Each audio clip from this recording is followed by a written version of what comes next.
thank you everyone at the conference, the IACCP 2025 Joint Conference. I'm really delighted to be here in beautiful Dudgeon, Brisbane. Very delighted to be here. I've actually come all the way from Perth in Western Australia, Noongar country, so that's where I live and work at the University of Western Australia. On my presentation for this morning, I'm going to talk a little bit about Aboriginal Torres Strait Islander Australia.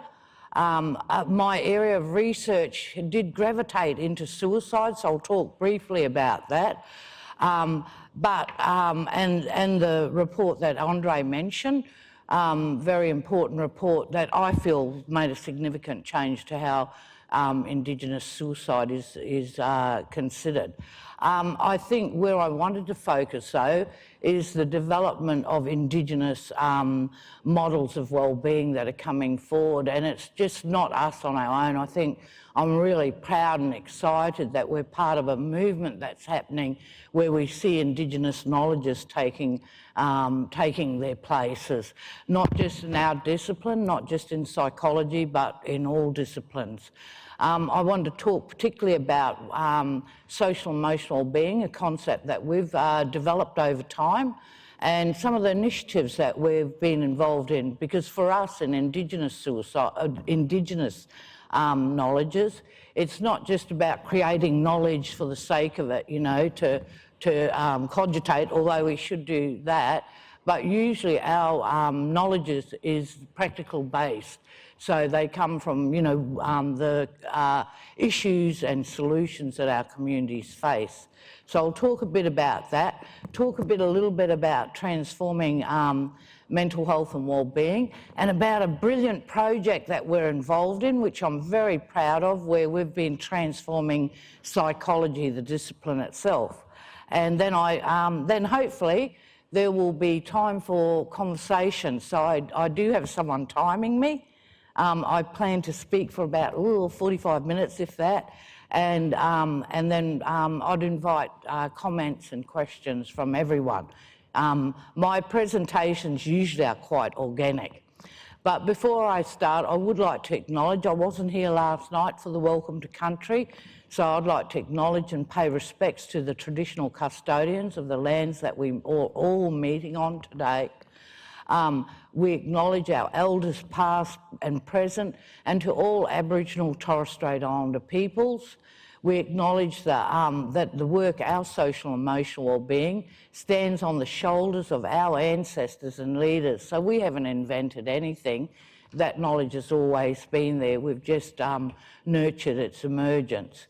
But we acknowledge our leaders who are strong advocates for culture, strength and resilience. So an acknowledgement. Now, a little very, very brief history lesson. Most of you probably know all this, but it's still good to go over it. So we know that Aboriginal Torres Strait Islander people have been in Australia for 60 to 75,000 years, and they've done all that DNA testing and, looking at archaeological remains, etc., that show that this is one of the oldest living cultures in the world. Colonisation occurred, over 200 years ago, and that's led to a big change, obviously. Frontier wars, genocide, forced removal of Aboriginal peoples off their country, dispossession of the land. But despite it all, and that's some of, you might have heard concepts like the need for truth-telling, because until recently that history was denied. No one spoke about it. So it's important that the truth comes out for all Indigenous people in settler countries, I'd say. But despite that incredible impact that colonisation had, the Aboriginal Torres Strait Islander people have survived. They have strength and resilience. And we know that, prior to colonisation, there were over 250 different language groups all across Australia. This was a very rich and diverse culture. Right now, I'd say there's probably about 130, 140 languages, but those are being reclaimed as well. You know, we know that the Aboriginal people make up 3.8% of the general population, so we're a small minority. So I think this map, you know, if you are interested in Indigenous affairs, you will see this map. And it's great because it displays the diversity of Aboriginal Torres Strait Islander people, but also it's, you know, in its richness, it is important as well, and the different countries and the names. And I'm really pleased that, you know, there was a welcome to country, and when my plane landed, they acknowledged the country we were landing in. So the invisible are now starting to be made visible, and that's important. Anyway, back to colonisation. Our current situation, and one thing good about Aboriginal Torres Strait Islander Australia and the government is that there's lots of surveys done on us. So there's lots of reports done, you know, the Overcoming Indigenous Disadvantage reports, etc. So, which is good because we know what's happening, and we've got this big government policy called Close the Gap happening, and that refers to there's a life expectancy gap between Indigenous and non-Indigenous people, and there's a whole big policy put in place to start to look at trying to close that gap. But we know that the suicide rates in particular are pretty bad, and they're increasing. You know, it's over 3 times the rate of other Australians. And during the COVID years, Australia's suicide rate actually stabilised, it stopped. Suicide is a big issue for all the country, but particularly for Aboriginal Torres Strait Islander people. And during COVID, that's the mainstream suicide rate stabilised. Indigenous suicide rates kept on increasing, and they have. The Productivity Commission put out a report just this week and said that, you know, that is one of the targets in Close the Gap that's actually getting worse and worse. And I'll talk a little bit about some of the policies that have been put in place that will try and deal with this, with the suicides. Some of them I've been involved in, but it will take a while, I think, to turn that big ship around because it took a long time to get it to where it is now. But we know that Indigenous people, you know, 3 in 10 experience very high to very high levels of psychological distress. And for Aboriginal Torres Strait Islander youth, almost 2 in 3 experience significant stresses and adverse life events. We know for our Aboriginal youth, 1 in 3 report being treated differently because of their race. So racism is a big issue too. I love this slide that you're now looking at because I think that it hits you on the eyeballs and it has a big visual impact. But this is the Aboriginal Torres Strait Islander incarceration rates. The red bars are Indigenous and the blue ones are non-Indigenous. So Aboriginal people are being incarcerated much more than other Australians. And it's not because they're naturally a criminal bunch of people, it's because of, you know, a history of colonisation and displacement, but also ongoing systemic racism. So I think that that's an important issue to look at. And I noticed that in the recent common federal government election, some of the opposition government, and thank goodness, no offence to introduce politics in, but thank goodness the opposition didn't get in, but a lot used that platform to talk about, oh, we'll incarcerate, you know, we'll sort out youth crime. They meant Aboriginal youth crime. Yes, it needs to be sorted out, but not by punitive measures. We need to do different approaches. Suicide rates are very bad. I checked this map because I thought, is Victoria, how come they've got the highest rates? Not that there's any competition, but my state, Western Australia, tends to be the one, you know, we have a lot of Indigenous suicides happening there. But as you can see, it's it's the same story across the country. But Victoria hadn't been reporting their Indigenous suicides until recently. Now that they're reporting, there has been probably an underrepresentation of Indigenous suicide. So I know there's big blocks of unknown. They don't know, there's been no cultural background ascribed to some of the numbers. But regardless, we need to do, action needs to be taken. When I've gone out and talked to people about Indigenous suicide, they say, why are the rates so high? And I think, look, you know, first of all, any suicide is important, you know, and it's a human being that's decided not to be here. So I think, you know, I get a bit, conscious that we don't treat this like just numbers and that's all. They are all people.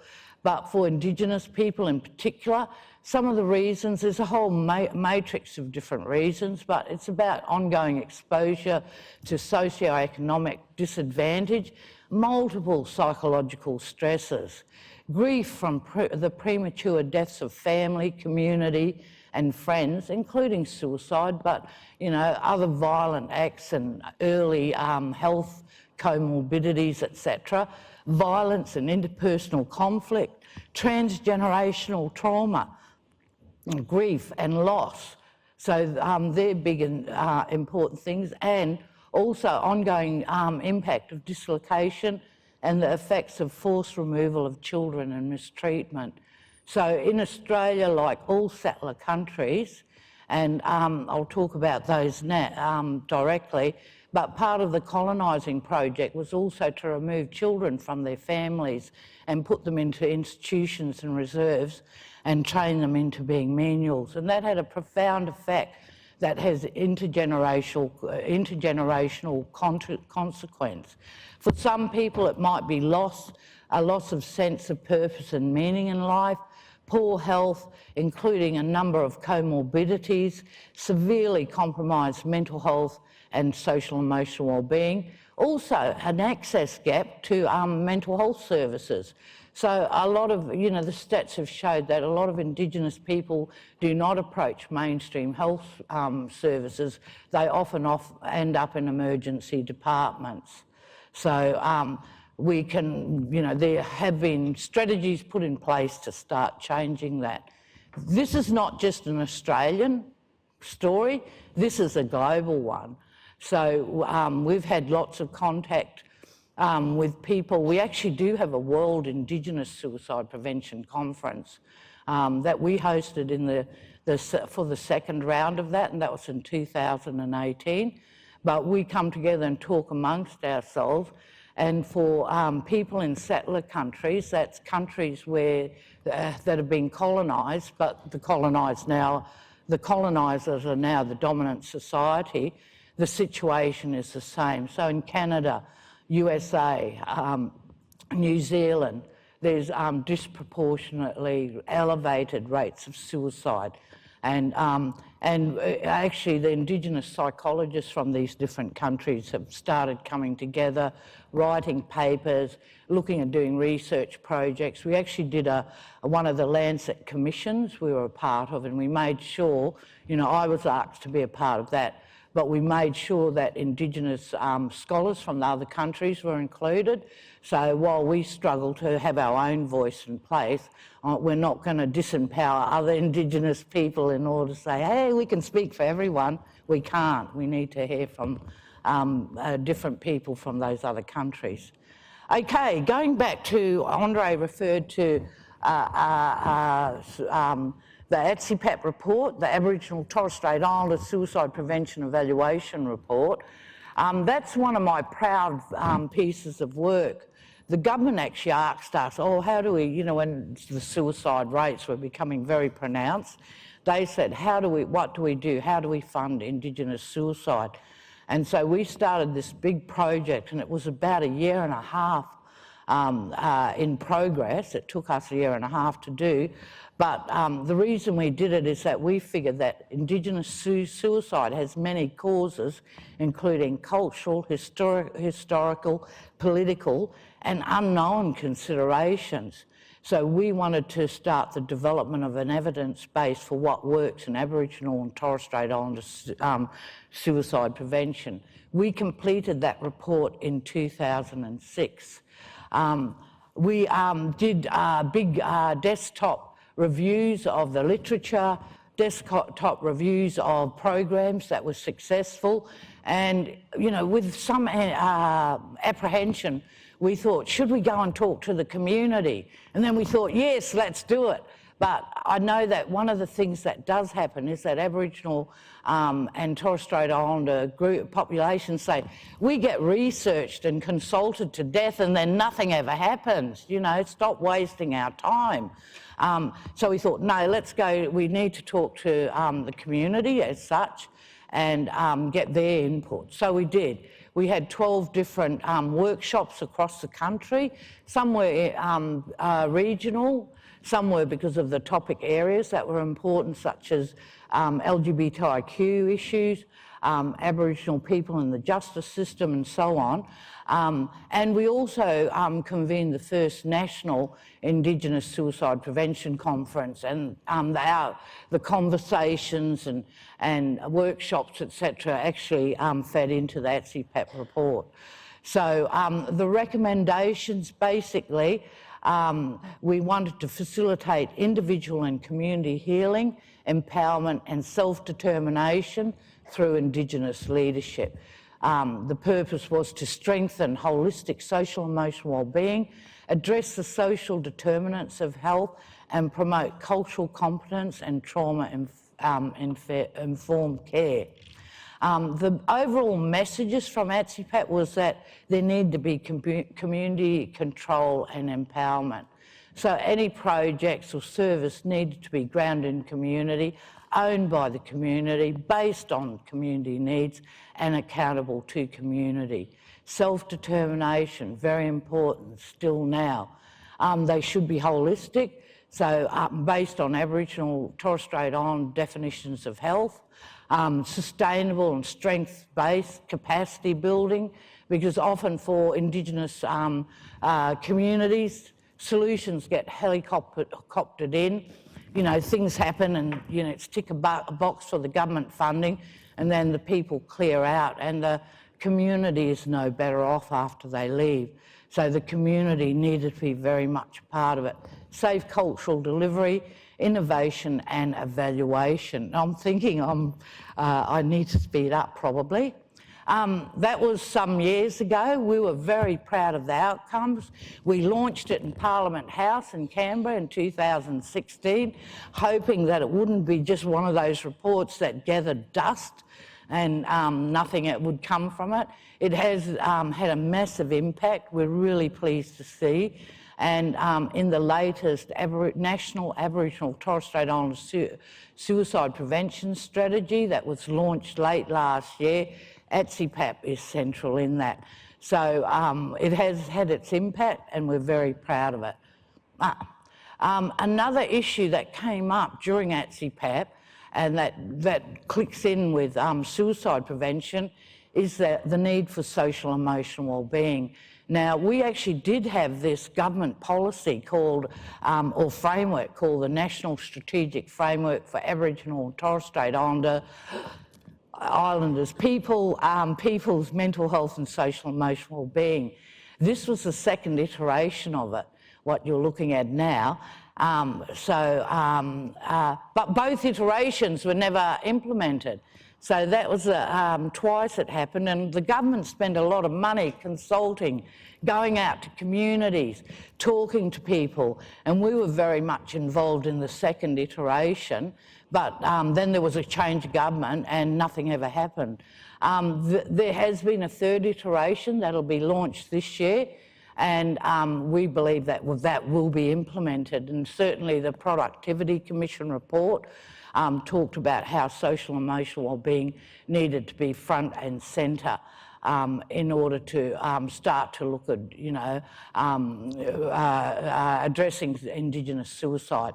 A few things have happened politically for us that have made a difference. There was, remember I said closing the gap was a big policy. but it was, it was there, but it didn't really do much. It measured the, gap and the disadvantage. But Pat Turner, who leads our national Aboriginal community-controlled health sector, actually worked with government and came up with a new way of dealing with closing the gap, and that was for government to sit down with peak bodies of the various targets in closing the gap and work towards proper solutions. So it's a really exciting change, and not just, everyone meeting in Canberra and having a gas bag and nothing actually coming out of it. And I've been a part of some of those forums. This is different, and suicide, zero suicide was a new target. And social emotional well-being, increased social emotional well-being was seen as a way of getting there. So, so we were really pleased that to be a part of the national agreement. Guy Dewey, Proud Spirit Australia, our peak body for Indigenous mental health, suicide prevention and SEWB, actually was the peak body that was invited to be a co-partner in Target 14, and I was the first co-chair of that. I happily ran away last year because I want to do more research and other things, but they've got some brilliant emerging Indigenous leadership happening that will take that forward. But at our first meeting, one of the big issues we wanted to see was the National Strategic Framework for SU being refreshed and implemented. So that was one of our first meetings. So what is, you might be asking yourselves as you sit there being stunned by all this information that I've been sharing with you, you might be thinking, what is social emotional well-being? Well, I'm sure it meant different things for different people before we grabbed a hold of it and appropriated and made it our paradigm. But it was actually this wheel or diagram that you see is very ubiquitous. It's everywhere. And that came from the Indigenous psychologists. So the Australian Indigenous Psychologists Association sat down, but it wasn't purely from our, brand new thoughts. It actually came from the previous SUB framework and from the Ways Forward report and other pieces of work that had gone before. And we thought, this is really rich and important information. How do we capture it and put it into a diagram that our community can really see and resonate with immediately? And that's how we came up with this diagram, and it's gone from strength to strength. So Graham G, one of our very amazing Indigenous psychologist scholars led that, but there was a group of us who actually met in Brisbane, strangely enough, for the weekend, and we developed this model. We'd already trialled it with in a conference of over 250 social emotional well-being workers, and that was pretty scary because, if they don't like it, they just kick you out. But we were pretty confident that everyone would like it, and they did. They workshopped it through what the different domains meant, so we'd tested it to various conferences as well. It was part of the the second SUB framework. They took that out to the communities when they did the consultations, and we said, please do take it out, but give us feedback. And we actually, did some slight amendments according to that feedback. In any case, it's a notion of well-being that has self in the middle, but it is about our connection to our body and behaviours, our connection to our mind and emotions. But where it departs from Western notions of, psychological being, if you like, is that our connection to our family and kinship's important, our connection to community, to culture, to land, and to our spirituality. And around that, as well, is a history of colonisation. So there's historical determinants, social determinants, which is, everyday experiences of of, you know, where you're educated, employed, racism and so on, but also cultural determinants and political determinants. And at the end of this, my slides, I've got a resource, a list of resources. So if you want to know more, you can go there to have a look at that. I've pinched this with permission from the Kimberley Aboriginal Medical Services. We work very closely with our community-controlled, bodies across Australia, but they did this beautiful welcome guide for their social emotional wellbeing workers, and they described all those different domains. So, you know what, for connection to mind and emotions, you know, it's positive belonging, mindfulness, accepting support to manage stress, overcome trauma and so on. Connection to body and behaviours, obviously, you know, keeping a healthy, sports, exercise, traditional diets when you can, medicines, and access to culturally safe services.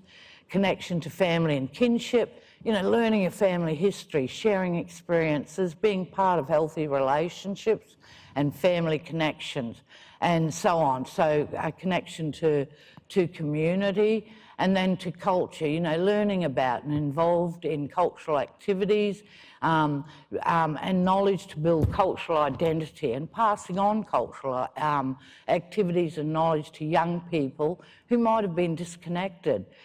Connection to land and country is self-explanatory, you know, knowing where your country is and returning to country for healing. And also our spiritual selves, whatever that might mean. For some Indigenous people, it might be a fusion between traditional beliefs and Christianity. So everyone's spirituality is what they deem it to be. But with country, you know, we talked about the social emotional being model is relevant for non-Indigenous people too. And in fact, one of the Indigenous sites used that in his client groups. He used the model in his clients' groups, and I thought, well, how can, you know, I can understand us, where we come from is important, connection to country. You know, like when I was introduced, I'm a Bardi person who lives in Noongar country. So my people are from the Kimberley. But I thought, is it so important for non-Indigenous people? And he said, yes. He said this, and that's why I happily share it with everyone, because I thought it was pretty good. He said that, you know, obviously for Aboriginal people, the connection is more immediate, but for all of us, we're children of this planet. We are all children of the earth, and when we want to heal, usually we will go out into the country and we will dig our toes into the soil and reconnect with nature. So connection to country is for all of us as well. So thought I'd just share that, guys. Our work, we're involved in a few initiatives. We do, I'll go through them one by one. I don't know what I've got to start winding up. We work with our National Aboriginal Community Controlled Health Organisation. We're looking at what kind of, they've got 144 different Aboriginal medical services across the whole country. So we're working with them to look at what their social emotional wellbeing needs are and their staff needs. A special one that I'd like to talk about is our SUB pilot. So we work in Western Australia. Our government sat down and did a brilliant co-design process with the Aboriginal Health Services, and we were cheerleading that, but we also were asked to do the evaluation, which we happily have done, and just being a part of that is really empowering. This is what's going to turn those suicide rates around. You know, self-determination, proper engagement, co-design. That's Rama, one of our staff members, going off to do interviews for his evaluation up north of Western Australia. So we've done an interim report which we handed to the state government, and hopefully that will they will continue to fund that initiative. I'll flash across this because these slides are for, I'm giving them to the conference, and so they'll be yours to, 10 minutes? Oh, okay, I was flogging through everything. I was trying to speed Dave here. Okay, I'll slow down then. I'll go back. So we just work mainly because we're located in Perth, in Noongar country and in Western Australia. So we do a lot of work with the Kimberley Aboriginal Medical Services, and just going back. That's up there. You can see that's up the top of Western Australia. So we, in particular, we do a lot of work with them, but because of our involvement in the Sioux pilot, we've got a good relationships across the country. But just to go on, because I do want to talk about this rather fabulous project that is my special golden child, if you like. I'm sure the other staff, my other researchers get sick of me yapping on about it. But one of the good things that the Kimberley Aboriginal Medical Service has done is they've actually led the way in training and starting to develop a workforce for social and emotional wellbeing. So that's probably our next big focus in the coming year or so, is to start helping. We've had workshops where we've invited different people from across the country to look at what are the workforce needs for a solid social emotional wellbeing worker in any Aboriginal medical service or in any other mainstream service that provides mental health services.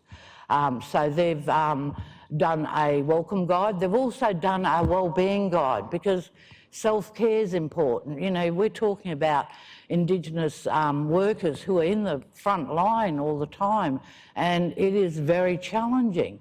Often they're a part of that community. It might even include their own families. So the Kimberley Aboriginal Medical Services developed a wellbeing guide, and that's been really good. But we need to look at how workers are using that, and maybe we need to look at doing videos or animations to give quick messages, and then that will encourage people to read it in depth, because sometimes we forget that we're a bit academics. But just about, I don't know what happened there. I think I was cutting out some slides last night. That one should have been cut out. That was the Transforming Indigenous Mental Health and Wellbeing. We do national social and emotional wellbeing gatherings. I think we're coming up, starting to plan our 6th gathering right now. But that's hosted by us at the UWA, Guy Dewey Proud Spirit, the Australian Indigenous Psychologists Association, and the National Aboriginal Community Controlled Health Organisation. So we've got some really strong stakeholders. But my golden child, is the Australian Indigenous Psychology Education Project. So this is a project that's about cultural responsiveness and inclusion. It's about privileging Indigenous knowledges and about a shared partnership within the discipline of psychology. So we actually did this project many years ago, in about 2013, I think, and we won a small grant to develop it. And it was in a time when there wasn't, you know, it was very much, we were a very boutique group, and there wasn't much interested in, you know, including other cultural perspectives in psychology, or it was seen as, you know, on the side. We recognise that the discipline of psychology has been developed from a Western Eurocentric lens, and this has excluded Aboriginal and Torres Strait Islander worldviews and conceptions of health and wellbeing. You know, the outcomes of this has led to a discipline that actively excluded Indigenous students. So that was then. We did develop 3 big frameworks of how to include Indigenous students in psychology, how to put Indigenous studies into psychology curriculum, and how to ensure that psychologists got some professional development where they could, would properly support Indigenous issues in their practice. So when we won the big NHMRC grant, we decided to revive IPAP, as we call it, and something had changed, everyone. There was this great interest and everyone was diving in and wanting to be a part of it, and I was a bit suspicious, I've got to confess. I was thinking, what the hell's happened? And, you know, this is very freaky. And what had happened is, I thought about it, what's happened is that all those old dinosaurs, all those old dinosaurs and, you know, who were out of their time, had left psychology. They'd gone off to retire in the swamplands and whatnot. And they'd all gone out, and there was a new generation in who were different, who were diverse, who wanted to live in the real world that is now, not into an artificial one. I could rave on, but I won't. Anyway, there was a change in our discipline. We started the project. Everyone wanted to be a part of it. We're absolutely delighted. The regulators of psychology wanted to be a part of it. So, what is it? BSci, APS, HODSPA, which is the heads of schools of psychology across universities, wanted to be a part of it. APAC, which is our accreditation group, they actually make up our executive group.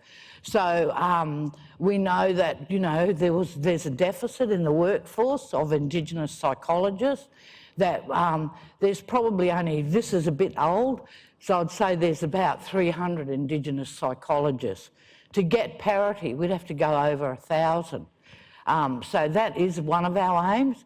Regardless of that, though, we're never going to be enough for the need in the community, and not all of us might want to work in our communities as well.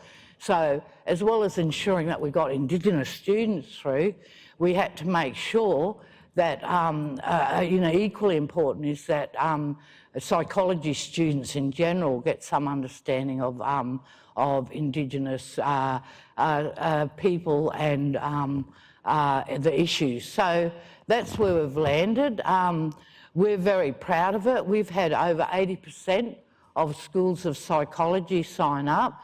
So our community of practice is made up of course controllers in psychology. We feel that we've been very much influencing changes in the competencies of psychology.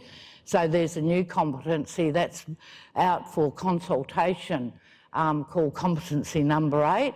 And that is about psychologists need to have an understanding of Aboriginal and Torres Strait Islander culture and people if they want to register as psychologists. So we're really proud of that. I think we've seen a great change, and just having, you know, the community of practice come together, encouraging whatever was happening. So one of our principles was no judging. So when we had the community of practice, we thought, we can't, you know, some of my colleagues would have said, oh, you've got to be doing more than that, that's not good enough. We don't know people's circumstance, we don't know what struggles they're having in their school, what resources they've got, so we don't judge. We just provide a safe forum for people to come, talk and support each other. We also provide this beautiful website, if I don't say so myself, where there's lots of resources for people in general, but in psychology in particular. We're very proud of the activities we've done. Andre mentioned the Working Together book. That's been massive. We did that. We celebrated the 10th year anniversary last year. It's had a big impact on, you know, mental health in Australia, actually. We also were a chapter in Laurel Burton's Introduction to Psychology. So we were the second chapter, and Maori Psychology was the third chapter. So from, you know, being footnotes 10 years ago, I think, we have now whole chapters, and we're actually negotiating with Bloomsbury to do a whole book on Indigenous psychology. One of our projects we were involved in was Australianising and Aboriginalising psychology from inquiry to understanding, a book that already was there as an introduction text, but now has been released in Australia. So our achievements are significant. If you want to follow us, please do take a photo of these. I tend to do it and then I actually take a photo. But this slide will be available for your cogitations later. I was thinking which are the best resources to share. Our websites, obviously, we've got some fact sheets, the Working Together book and the campaign, so it's all up to date. Our initial chapter about social and emotional wellbeing that started a big change. So on that, I think that's all I've got to say. I'll just go, yep. Okay, thank you all. That's it.